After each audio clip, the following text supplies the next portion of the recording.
Hi hello and welcome to ലിസൂസ് food paradise. ഞാനിന്ന് വന്നിരിക്കുന്ന ഒരു വ്യത്യസ്തമായൊരു വിഭവമായിട്ടാണ്.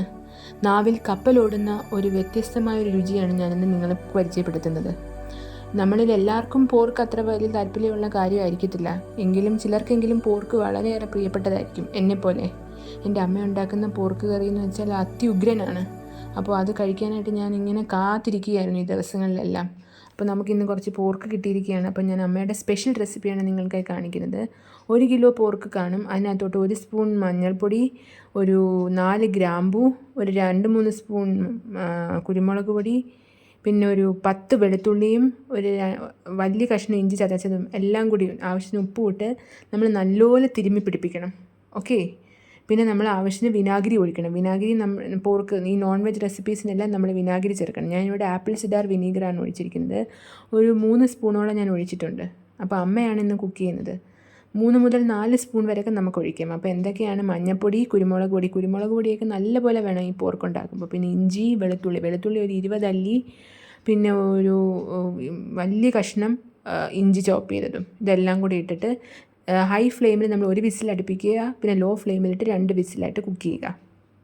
ഓക്കെ. ഈ പോർക്ക് അപ്പോൾ നമ്മൾ കുക്ക് ചെയ്തത് മാറ്റി വയ്ക്കുക. പിന്നെ ഒരു പാനിൽ നമ്മൾ ഇരുമ്പ് ചീനിച്ചട്ടിയാണ് എടുത്തിരിക്കുന്നത്. അതിനകത്ത് നമ്മൾ കടുകിട്ട് പൊട്ടിക്കുക. കടുക് പൊട്ടി വരുമ്പോൾ വീണ്ടും 4 ഗ്രാമ്പൂ, നമ്മൾ പോർക്ക് വേവിച്ചതിനകത്ത് ഗ്രാമ്പൂ ഇട്ടിട്ടുണ്ട് 4 എണ്ണം, ഇതിനകത്തും ഗ്രാമ്പൂ ഇടണം. പിന്നെ ഇഞ്ചി 2 വലിയ കഷ്ണം ഇഞ്ചി ചോപ്പ് ചെയ്തതും, പിന്നെ അതുപോലെ തന്നെ ഒരു 10-20 വെളുത്തുള്ളി ചതച്ചതും, ചെറുതായിട്ട് അരിഞ്ഞോ ചതച്ചോ ഇടാം. ഇഞ്ചിയും വെളുത്തുള്ളിയൊക്കെ നല്ല പോലെ വേണം. പിന്നെ നമ്മൾ കടുക് പൊട്ടിക്കാനുള്ള എണ്ണ മാത്രമേ ഒഴിക്കുന്നുള്ളൂ. ബാക്കിയെല്ലാം നമ്മൾ വഴറ്റുന്നത് പോർക്കിൻ്റെ നെയ്യിലാണ് വഴറ്റിയെടുക്കുന്നത്. പോർക്കിൻ്റെ നെയ്യ് ഒഴിച്ചാണ് നമ്മൾ വഴറ്റിയെടുക്കുന്നത്. പിന്നെ കറിവേപ്പില ഇട്ട് കൊടുക്കുക. കറിവേപ്പിലയൊക്കെ നല്ലൊരു ഫ്ലേവർ കിട്ടും. പിന്നെ നമ്മളിതെല്ലാം വഴറ്റുന്നത് എണ്ണയിലല്ല. നിങ്ങൾ വിചാരിക്കും ഇത്രയും എണ്ണ ഒഴിച്ചെന്ന്. എണ്ണയല്ല, പോർക്കിൻ്റെ നെയ്യ് ഒഴിച്ചാണ് വഴറ്റിയെടുക്കുന്നത്. അപ്പോഴാണ് കറിക്ക് നല്ല ടേസ്റ്റ് കിട്ടുന്നത്. പിന്നെ ഞാനൊരു 20ഓളം ചുമന്നുള്ളി ചെറുതായി അരിഞ്ഞത്, ചുമന്നുള്ളിയും സവോളയും വേണം, എങ്കിലാണ് ഈ കറിക്ക് നല്ല ടേസ്റ്റ് വരുന്നത്. പിന്നെ നമ്മൾ 2 സവോള നീളത്തിലരിഞ്ഞത്, അതുമെല്ലാം ഇട്ട് നല്ലപോലെ വഴറ്റി കൊടുക്കുക. എല്ലാം നല്ലപോലെ മിക്സായി വരണം. പിന്നെ നമ്മുടെ എരിക്ക് ആവശ്യത്തിന് 4-5 പച്ചമുളക് നമുക്കിടാം. എരിയില്ലാതെ പുളിയില്ലാതെയൊക്കെ ഇരുന്ന കറി കൊള്ളത്തില്ല. പോർക്കൊക്കെ ആണെങ്കിൽ നമ്മൾ പിന്നെ ഒരു വലിയ തക്കാളി ചെറുതായി അരിഞ്ഞതാണ്. ഒരു വലിയ തക്കാളിയായിരുന്നു. പിന്നെ ആവശ്യത്തിന് ഉപ്പ് നമ്മൾ വേവിക്കാൻ നേരത്തെ ഇട്ടിട്ടുണ്ട്. അതൊക്കെ നോക്കിയിട്ട് നമ്മൾ ഈ സമയത്ത് ഇവിടെ ഇടാൻ പാടുള്ളൂ. ഉപ്പ് കുറഞ്ഞു കഴിഞ്ഞാൽ നമുക്ക് കൂട്ടാൻ പറ്റും. അപ്പോൾ നല്ലൊരു ടേസ്റ്റുള്ളൊരു കറിയാണിത്. ഇത് എപ്പോൾ വെച്ചാലും അത്ര ടേസ്റ്റാണ്. പിന്നെ കുരുമുളക് പൊടി ഒരു 3 വലിയ സ്പൂൺ കുരുമുളക് പൊടി ഇട്ടിട്ടുണ്ട്.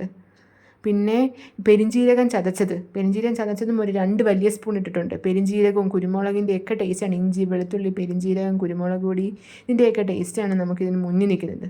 പിന്നെ മല്ലിപ്പൊടി ഒരു 3 സ്പൂൺ ഇട്ട് കൊടുത്തിട്ടുണ്ട്. 3 വലിയ സ്പൂൺ മല്ലിപ്പൊടി. കുരുമുളകൊക്കെ നിങ്ങൾക്ക് ഫ്രഷ് ഉണ്ടെങ്കിൽ ചതച്ചിടുന്നതാണ് ഏറ്റവും നല്ലത്. ഓക്കെ, അതിനാണ് ടേസ്റ്റ് കൂടുതൽ. പിന്നെ എല്ലാം നല്ലപോലെ വഴണ്ട് വരുമ്പോൾ നമ്മൾ വേവിച്ച് വെച്ചിരിക്കുന്ന പോർക്കും ചേർത്ത് നല്ലപോലെ വഴറ്റി കൊടുക്കുക. ഈ സമയത്ത് നമുക്ക് പുളിയുണ്ടോ, ഉപ്പുണ്ടോ, എരിയുണ്ടോ, ഇതെല്ലാം നമുക്ക് നോക്കിയിട്ട് ഇനിയും വേണമെങ്കിൽ നമുക്ക് ആഡ് ചെയ്ത് കൊടുക്കാം. ഓക്കെ, നമ്മൾ കളർ നോക്കിയാണ് നമ്മളെല്ലാം ചെയ്യേണ്ടത്. കളറും രുചിയും നോക്കി. നമുക്കിപ്പോൾ ഗ്രീൻ കളറിലാണ് വേണ്ടതെങ്കിൽ നമ്മൾ അതിനനുസരിച്ച് എന്തൊക്കെ വേണമെന്ന് നമ്മുടെ മനസ്സിൽ കണക്ക് കൂട്ടണം. ഇപ്പോൾ ഇവിടെ ഗ്രീൻ കളറിലാണ് ഞാൻ എടുത്തിരിക്കുന്നത്. പിന്നെ ആവശ്യത്തിന് വിനാഗിരി ഒഴിച്ചു കൊടുത്തു. പുളി കോരാൻ തോന്നി വിനാഗിരി ഒഴിച്ചു കൊടുത്തു. പിന്നെ നമ്മൾ വീണ്ടും ഒരു 3 സ്പൂൺ കുരുമുളക് പൊടി ഇട്ടു. പിന്നെ ഒരു 1.5 സ്പൂൺ മസാലപ്പൊടി ഇട്ടു. 1.5 ചെറിയ സ്പൂൺ മസാലപ്പൊടി, ഗരം മസാലപ്പൊടി ഇട്ടു. ഇതെല്ലാം ഇട്ട് നല്ലപോലെ വഴറ്റി കൊടുക്കുക. പിന്നെ നമ്മൾ അവസാനമായിട്ട് സോയാ സോസ് ഒരു എക്സ്ട്രാ ഒരു പുളിക്കും എല്ലാത്തിനും വേണ്ടി സോയാ സോസ് 1 സ്പൂൺ, ഒരു ചെറിയ ടീസ്പൂണാണ് ഇട്ട് കൊടുത്തിരിക്കുന്നത്. അപ്പോൾ നല്ല സ്വാദിഷ്ടമായ പോർക്ക് കറിയാണ്. ഇതെല്ലാവരും ട്രൈ ചെയ്ത് നോക്കിയിട്ട് എന്നെ അഭിപ്രായം അറിയിക്കുക.